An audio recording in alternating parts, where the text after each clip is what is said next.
Terrores nocturnos.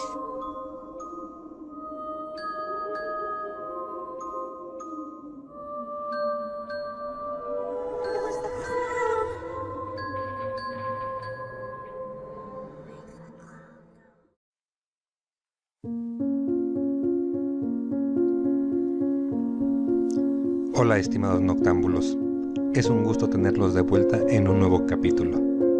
Agradecemos que estén dispuestos a escuchar una nueva historia y si les gusta nuestro trabajo los invitamos a seguirnos, comentar y regalarnos un like en las diferentes plataformas donde nos escuchen, ya que esto nos ayuda a que nos puedan encontrar más fácilmente.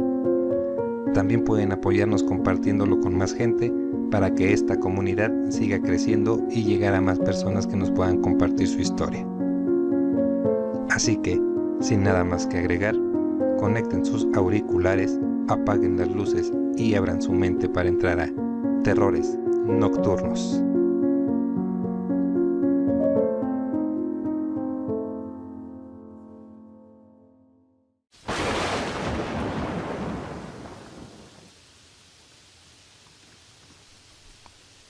Muy buenas noches a todos los escuchas de Terrores Nocturnos. Mi nombre es Lucía y voy a compartirles una historia paranormal que me sucedió hace poco más de un año, justo antes de iniciar la pandemia. Soy de la Ciudad de México y mi profesión es enfermera. Actualmente tengo 42 años y ejerciendo mi profesión 20.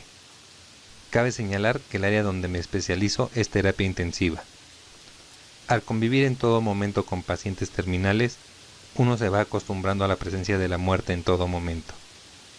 Al principio de mi carrera sufría mucho por ver a los pacientes que se debatían entre la vida y la muerte, principalmente a los más jóvenes, que tenían toda una vida por delante.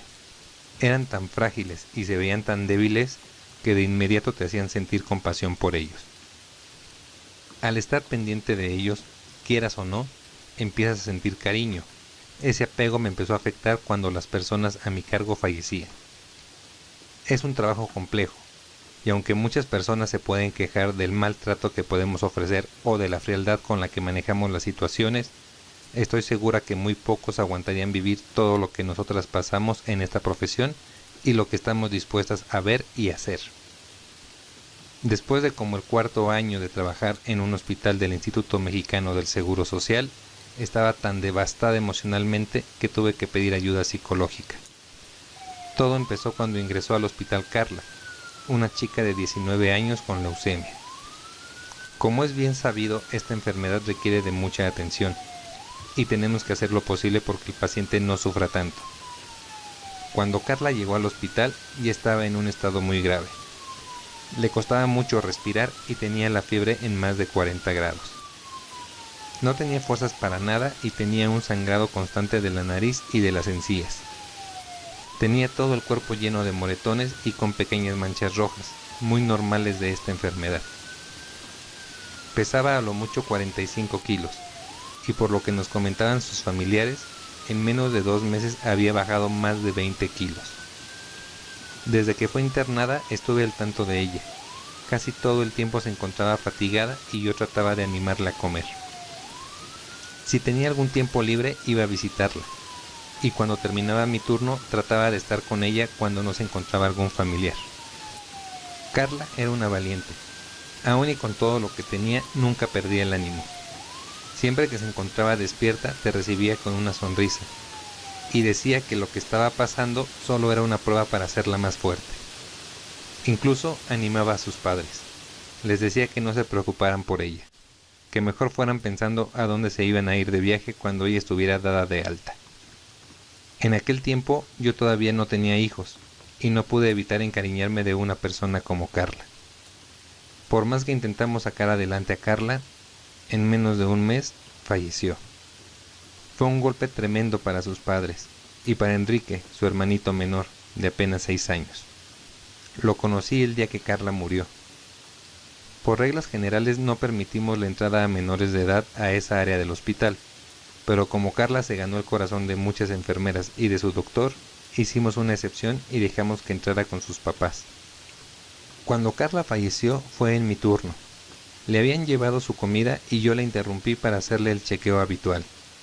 Al parecer ya se veía un poco recuperada y sus signos seguían en notable mejora. Cuando terminó de comer me dijo que quería hacer del baño. Yo, consciente de que aún no tenía las fuerzas necesarias para ir al sanitario, le dije que iba a ir por un cómodo limpio para que pudiera hacer ahí. Ella insistía en que podía levantarse al baño y yo le dije que no tardaba en ir y regresar. Salí de la habitación y cuando regresé escuché cómo le bajaban al WC. Me enojé y entré rápidamente, pero me detuve al ver que Carla seguía en su cama. En ese momento escuché un suspiro profundo y largo, e inmediatamente después el monitor de signos vitales empezó a sonar. Me acerqué de inmediato a hablarle, pero Carla no me respondía, y de inmediato llamé al doctor. Se hicieron los protocolos de reanimación que se utilizan en estos casos. Yo tenía que ser parte de este protocolo, pero en cuanto llegaron 2 doctores, otras 3 compañeras y 2 enfermeros, yo me quedé en shock. Del lado derecho de la cama y a un lado de uno de los doctores, se encontraba Carla de pie. Estaba vestida de blanco y tenía el pelo recogido hacia atrás. Veía con suma atención el proceder de cada uno de ellos, y de vez en cuando volteaba a verme y me sonreía, con esa sonrisa que le caracterizaba. La habitación se llenó de un olor a jazmín muy intenso, pero al parecer nadie más se daba cuenta de ello. Yo no lo podía creer. No me daba miedo ni nada por el estilo, era más como una sensación de paz. Yo seguía hundida en mis pensamientos y sin dejar de verla cuando uno de mis compañeros me habló. «¡Hey, Lucía! ¿Estás bien?» Volteé a verlo y cuando regresé la mirada hacia Carla, ya no estaba. En ese momento reaccioné y me dispuse a asistir a los doctores a terminar el protocolo. Después bajé a la cafetería. La mamá de Carla era quien estaba de guardia ese día, pero al ver que su hija tenía cierta mejora, aprovechó para bajar a comer algo a la cafetería. No fueron más de 15 minutos los que se ausentó. Entré a la cafetería y la vi. Estaba con su esposo y con Enrique. Me acerqué a la mesa y en cuanto me vieron se levantaron. Les di la mala noticia y subimos los 4 a la habitación. Entramos y los doctores apartaron a los papás de Carla para hablar con ellos. Su mamá me pidió quedarme con el pequeño Enrique. Él se encontraba sin entender nada. Después de unos 2 minutos se acercó uno de los doctores y me pidió que sacara al niño, ya que no podía estar ahí. Salimos y nos sentamos en una banca. Yo no sabía ni qué decirle, y aunque supiera, yo no era la persona correcta para decir este tipo de cosas. Estaba con la vista perdida y tratando de aguantarme el dolor que sentía cuando me preguntó de repente. ¿Puedo ir con Carlita? Me está hablando. Está ahí, en la puerta. Me dijo esto volteando hacia la puerta de la habitación. Giré hacia esa dirección pero no vi a nadie. Le dije lo más calmada que pude que lo mejor era esperar a sus papás. A los pocos minutos salieron y se llevaron al niño. Yo seguía desubicada. Además del dolor por la muerte de Carla, tampoco lograba entender cómo es que la había visto después de muerta, porque para mí en ese momento lo que había visto no era una ilusión, ya que el niño también me lo había confirmado.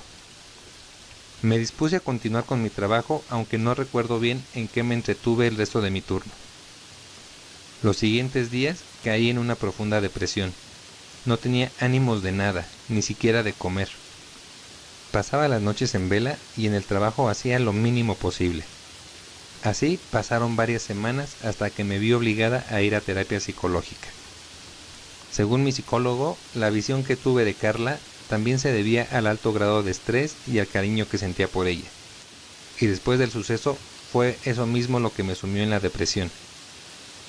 Después de eso, con la guía y constancia de mis terapias, aprendí a soltar y no tener ese apego hacia mis pacientes. Desgraciadamente, junto con eso, también aprendí a volverme fría e intolerante. Así continué con mi trabajo hasta llegar al 2020. Para ese momento yo ya era jefe de enfermeras y tenía a mi cargo la supervisión de terapia intensiva. Mi trabajo y mi disciplina me ayudaron a llegar hasta este punto. Tenía mala fama de ser muy estricta y no tener sentimientos, al grado de ser déspota con los pacientes. No es justificación, pero si hubieran pasado lo que yo pasé, entenderían un poco. Recuerdo bien el día, porque fue cuando tuvimos el primer paciente muerto por COVID-19 en la Ciudad de México. Fue el 20 de marzo de 2020. Ese mismo día por la tarde llegó otro paciente que al parecer también estaba contagiado. No podíamos tener la certeza, ya que en ese tiempo la indicación era no solicitar pruebas y si alguien tenía síntomas lo teníamos que catalogar como neumonía atípica. Este paciente que llegó por la tarde se llamaba Leopoldo. Era un hombre de 60 años, obeso y diabético. Estas preexistencias médicas hacían que su condición fuera más complicada. Teníamos que controlar su glucosa para lograr estabilizarlo un poco y así poder empezar a atacar la pulmonía. De por sí era difícil su situación y para colmo teníamos que agregarle su prepotencia y su majadería. Era un tipo pedante y por más paciencia que pudiéramos tener nos sacaba de control. Se quejaba de la comida, de la atención, de que no limpiábamos bien. En pocas palabras, no nos bajaba de inútiles. Las pocas fuerzas que tenía las usaba para maldecir a quien se le cruzara. Ni siquiera su familia lo aguantaba. Al tener acceso restringido para evitar contagios, no lo podían ver. Pero ni siquiera estaban al tanto de él como otras familias con sus enfermos. Lo llevaron su esposa y sus 2 hijos, y ya no los volvimos a ver. Al siguiente día me tocó hacer supervisión y pasar por donde estaba don Polo. Buenos días, señor. ¿Cómo se encuentra el día de hoy? Vieja estúpida. Tardé en reaccionar. No esperaba esa contestación. Al estar con 2 de mis subalternos, mi ego salió a flote. No podía dejar que cualquier hijo de vecino me tratara así frente a los demás. Mire, señor, lo tenemos que soportar porque es nuestro trabajo. Si se da cuenta, ni siquiera su familia se preocupa por usted, y ahora entiendo por qué. También a él lo descolocó que le contestara de esa manera y me miró con ojos sorprendidos. Yo, en vez de tranquilizarme, saqué todo lo que por años me había callado.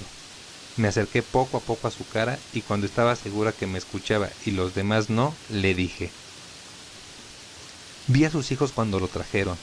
Son adolescentes y tal vez no es tan importante para ellos. Solo por eso podría explicar su falta de interés. Y su esposa, tal vez ya se cansó de aguantarlo tanto. Así que, aquí no le vamos a aguantar sus groserías.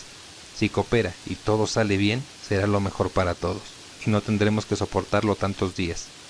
Y si no sale adelante, estas caras serán las últimas que vea en su puta vida. Di media vuelta y salí con las otras enfermeras detrás de mí.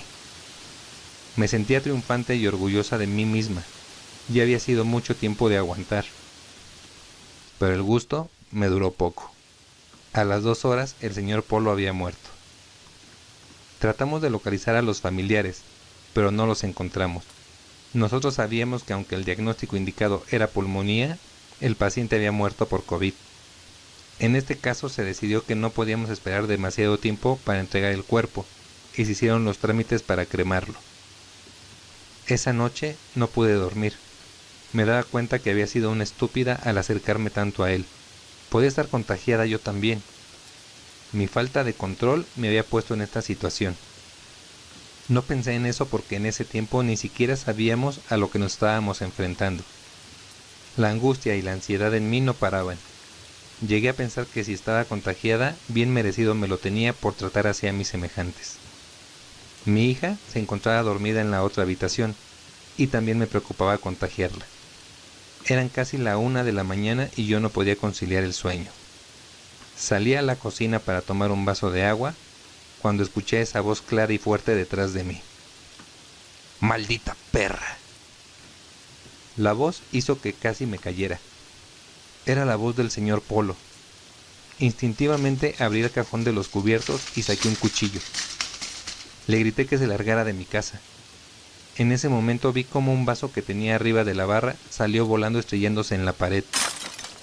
La lámpara de la cocina se empezó a mover de un lado a otro y las puertas de la alacena se azotaban una tras otra. El miedo me invadió. Salí corriendo de la cocina como pude y fui directo al cuarto de mi hija. Ella al parecer no se había dado cuenta de nada. La desperté sacudiéndola, no importándome asustarla. Yo estaba aún más asustada. Me preguntó qué pasaba y le dije que había escuchado ruidos afuera. No le comenté nada más. Afuera se escuchaban unos pasos en la sala. Cada vez se acercaban más a donde estábamos nosotras. De pronto, la puerta de la habitación se abrió azotándose en la pared. Gritamos del susto. Las cosas que estaban sobre el escritorio de mi hija salieron volando. Le dije a mi hija que agarrara unos zapatos. Cuando los tenía en la mano, le dije que teníamos que salir del departamento. La puse por delante para que ella saliera corriendo y yo cubrirla. Contamos. 1, 2, 3. Salimos corriendo del cuarto. Dimos vuelta a la derecha en el pasillo para salir directo a la puerta del departamento. Mientras corría, estiré el brazo para tomar mi cartera y mi celular de un pequeño taburete que estaba en el pasillo. Justo en el momento que retomé la carrera, sentí un tirón del cabello que me hizo gritar de dolor. En un instante vi cómo mis pies se levantaban por los aires mientras caía de espaldas al suelo. Al escucharme gritar, mi hija volteó. Le grité que saliera. Abrió la puerta y salió del departamento. Volteó a verme nuevamente desde el pasillo del edificio, justo en el momento en que la puerta se cerraba azotándose. La luz de la cocina empezó a oscilar de energía, mientras escuchaban esos pasos que ya había escuchado anteriormente. Traté de levantarme mientras me explotaba la cabeza de dolor. No sé bien cómo explicarlo, pero de pronto las fuerzas se me fueron. Me sentía agotada y apenas me pude levantar. Ya me encontraba de pie y estaba dispuesta a salir cuando un florero salió directo hacia mi cara. El golpe me dio de lleno en la nariz, la cual empezó a sangrar. Ya no tenía salida alguna. El miedo a morir pasó por mi mente. Me agaché de nuevo y me puse en posición fetal, gritando y pidiéndole perdón a don Polo por todo lo que le dije. En verdad me sentía arrepentida y se lo hice saber. Empecé a llorar y le pedí a Dios que me sacara de ahí. Mi terror llegó a tal grado que acabé por orinarme encima. Los pasos seguían avanzando hacia mí, acompañados de una risa diabólica. Me encogí esperando lo peor. Pasó toda mi vida en un segundo. Sentía que estaba a punto de morir. En eso, escuché la voz de mi hija. ¡Mamá! ¡Mamá! Levanté la vista y vi a mi hija en la puerta con Joel, el vecino. Joel entró por mí y me sacó cargando. En ese momento ya no se escuchaban ni los pasos ni la risa. Salimos del departamento cerrando la puerta detrás de nosotros. Joel nos pasó a su departamento y cuando me ayudó a sentarme en el sillón, mi hija vio hacia mis piernas y me preguntó qué había pasado. Yo me llené de vergüenza y le dije que me había orinado. No, mamá, eso es sangre. Vi mi pierna derecha y en efecto, estaba llena de sangre. Sobre la pijama traía una bata que me había puesto cuando salí por el vaso de agua. No me había dado cuenta que dentro de la bolsa de la bata traía el cuchillo que tomé de la cocina. Seguramente cuando me caí sobre la bolsa de la bata, me enterré el cuchillo en la parte trasera del muslo. Hasta ese instante no me dolía, supongo que por la adrenalina del momento. De inmediato Joel le llamó a su mamá. Salió de su cuarto, se acercó y me preguntó cómo me encontraba. Vio el cuchillo enterrado y me dijo que no me preocupara, que todo iba a estar bien. Me preguntó si yo podía curarme la herida o si necesitaba que me llevaran a alguna clínica. Volteé a ver el cuchillo y vi que se había introducido hasta la mitad. Le dije que no había problema, yo me podía curar. Se levantó y me dijo que iba a prepararme un té para tranquilizarme, mientras le pedí a Joel que fuera a preparar el baño para poderme limpiar. No preguntó qué había pasado ni por qué se encontraba su vecina con un cuchillo enterrado en su sala. Maru, la mamá de Joel, era una señora que yo siempre criticaba y no la bajaba de mugrosa y fodonga, además de chismosa. Ahora su actitud me callaba la boca. Era la segunda vez en la noche que mi manera de ser y de pensar me daban un revés en plena cara. Ya después de lavarme y curarme la herida, le agradecí a Maru y a Joel por su atención. Tomé el celular y le llamé a mi hermana para pedirle quedarme en su casa. Al colgar, le dije a mi hija que tenía que regresar al departamento por ropa y cosas necesarias para el siguiente día. Joel se ofreció a acompañarme. Por lo que entendí, mi hija le platicó lo que a su entender había pasado. Aproveché el momento para contar mi versión de los hechos, omitiendo que había conocido al señor Leopoldo en el hospital. Maru me dijo que no me preocupara y que Joel me acompañaría a recoger lo que fuera necesario. Al entrar al departamento vi el pasillo manchado de sangre, los restos del florero y el taburete tirado en medio del camino. Olía como a podrido y el aroma era tan agrio que por momentos daba náuseas. Pasamos directo a mi habitación y saqué una pequeña maleta donde guardé las cosas necesarias para el siguiente día. Luego fuimos al cuarto de mi hija e hicimos lo mismo.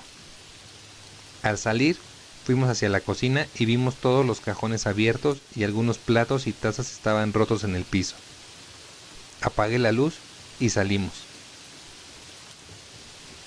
Al siguiente día me fui a trabajar y quedé con mi hija en vernos en casa de su tía por la tarde para decidir qué hacer. En el trabajo dije que la cojera que traía era porque me había cortado sin querer. Le pedí a una enfermera de mi confianza que me ayudara a limpiarme nuevamente y hacerme unas puntadas para que la herida cerrara más rápido. Por la tarde regresé a casa de mi hermana. La noche anterior le platiqué a grandes rasgos la misma versión que les dije a los vecinos, pero ya un poco más tranquila le empecé a contar con detalles. En esta ocasión no omití que conocí a don Polo y lo grosera que fui con él. Yo tenía miedo de regresar a mi casa, pero teníamos que regresar aunque sea por la ropa. Mi hermana me dijo que buscara ayuda para sacar de mi casa a eso que me atacó la noche anterior. He escuchado en muchas historias, incluso en este podcast, que la ayuda viene de algún brujo, chamán, santero o algo así, pero en mi caso no conocía a nadie con esas características. La única opción que se me ocurrió fue ir a una iglesia en busca de un sacerdote. Visité una cerca de casa de mi hermana, pero el sacerdote simplemente me dijo que me encomendara a Dios y que nada pasaría. Salí decepcionada. Si él hubiera visto lo que pasé la noche anterior, se daría cuenta que no era suficiente su recomendación. Fui a la iglesia de mi colonia, y no había ningún padre disponible.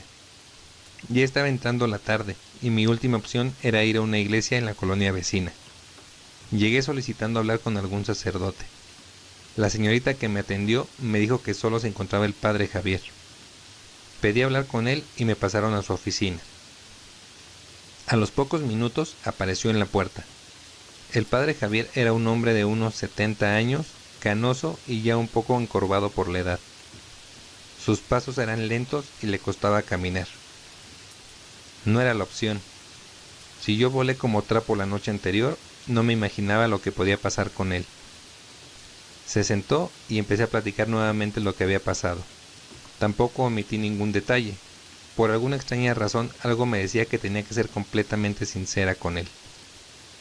Al terminar le dije que me ayudara a mandar a algún otro sacerdote para acompañarme a mi departamento. Me miró a los ojos y me dijo que no me preocupara. Acabando la misa de las 7, él mismo me acompañaría. Le insistí en que lo que había en mi casa no era cualquier cosa y que no quería que le pasara nada a él. Hija, Dios conmigo, ¿quién contra mí? Se levantó y me dijo que él llegaba terminando la misa. Me pidió que dejara mi dirección con la señorita que me recibió y salió de la oficina. Le hablé a mi hermana para contarle y para que le dijera a mi hija que se quedara con ella. Al terminar, yo regresaría para dormir ahí de nuevo. Me fui afuera de mi edificio y ahí esperé. El padre llegó a las 8:15. Traía un maletín y lo acompañaba otro padre mucho más joven. Nos saludamos y subimos al departamento. Abrí la puerta y el olor a podrido inundaba todo el departamento. La sangre ya seca se veía como una mancha negra en el pasillo. El padre Javier me pidió abrir las ventanas para ventilar el departamento. Así lo hice y el otro padre me ayudó. Después de que el olor empezó a desaparecer, el padre nos pidió cerrar las ventanas y las cortinas. Encendió incienso como el que ocupan en las misas y lo colocó en las esquinas de la sala. Sacó un crucifijo de su maletín junto con una Biblia, un frasco de agua bendita y un cirio. Me dijo que apagara las luces. Encendió el cirio y empezó a rezar. Conforme el padre Javier hacía las oraciones necesarias, empezó a echar agua bendita por todos lados. De repente empezaron a azotarse de nuevo los cajones de la cocina. Las sillas del comedor se empezaron a mover. El padre en ese momento nos dijo que pasara lo que pasara, no nos moviéramos, que rezáramos con mucha fe un Padre Nuestro y le pidiéramos al Maestro Jesús que nos diera fuerza y fortaleza para ayudar a las almas que estuvieran ahí a trascender con amor. Se escuchaba un gruñido horrible por toda la sala y se escuchaban golpes en el pasillo. El padre Javier seguía recitando apasionadamente y rociando el agua bendita. Era increíble con qué habilidad hacía todo. Caminaba rápidamente de un lado a otro con un temple impresionante. Sus 70 años habían desaparecido y parecía un joven de 30. Todo esto duró entre 15 y 20 minutos. Cuando el padre terminó, me pidió que encendiera las luces. Todo había terminado. El olor a podrido ya no existía. En su lugar apareció un olor a incienso mezclado con un olor dulce. Después de recoger todo, salimos del departamento. El padre Javier me dijo que me fuera a descansar y que lo buscara al siguiente día por la tarde. Así lo hice y llegué a su parroquia como a eso de las 5. En esta ocasión no me recibió en su oficina. Me llevó adentro de la iglesia vacía y después de preguntarme cómo me sentía y cómo había descansado, me dijo: en efecto, hija, traías colgado un espíritu. Al describirlo, me detalló la viva imagen de don Polo. Ayer que viniste a buscarme, lo traías contigo. Lo que hice fue darle luz para que pudiera trascender. Era un alma complicada y no tuvo una vida fácil. A comparación de otros que no se pueden ir por el apego, lo que lo detenía a él era el odio, no solo a ti, sino también a su familia. Nadie lo pudo entender y solo lo juzgaban, pero él tampoco abrió su corazón con nadie. Gracias a Dios nuestro Señor, ya se encuentra descansando. Pero hija, tú eres un alma buena y no debes dejarte llevar solo por tu ego y tu carácter. Te lo digo porque además de ese espíritu, también venía otro que te cuidaba de él. Una muchachita rubia de unos 20 años y con una sonrisa encantadora. En ese momento no pude contener las lágrimas y empecé a llorar. Hacía mucho tiempo que no me venía a la mente Carlita, pero estoy completamente segura de que era ella. Esas pláticas con el padre Javier fueron recurrentes, vía telefónica debido a la pandemia, pero fue el ángel que me rescató y me recordó que todo se basa en el amor, y más en el servicio de enfermera que yo presto a mis semejantes. Ahora, a poco más de un año de aquel incidente, me doy cuenta que era necesario que lo viviera, porque eso me ayudó a salvar miles de vidas en esta pandemia, y a ayudar a bien morir a aquellos a los que ya les había llegado su momento de partir. No lo digo con soberbia, sino con humildad, porque sé la responsabilidad que tengo en mi trabajo y la acepto con gusto y con amor. También estoy más consciente que nunca que existe el más allá, que hay espíritus malos que tienen una vibración baja, pero también hay seres buenos que nos siguen cuidando después de que mueren.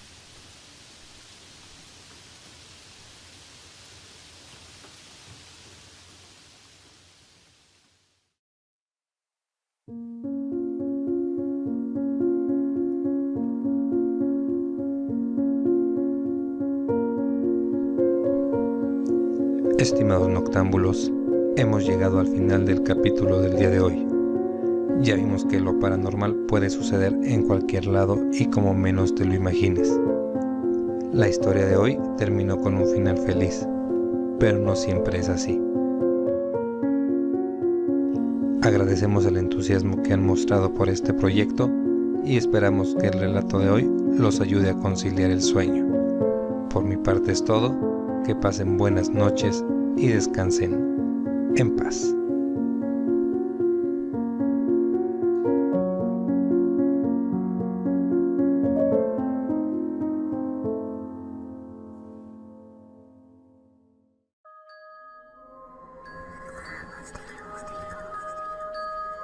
She's not.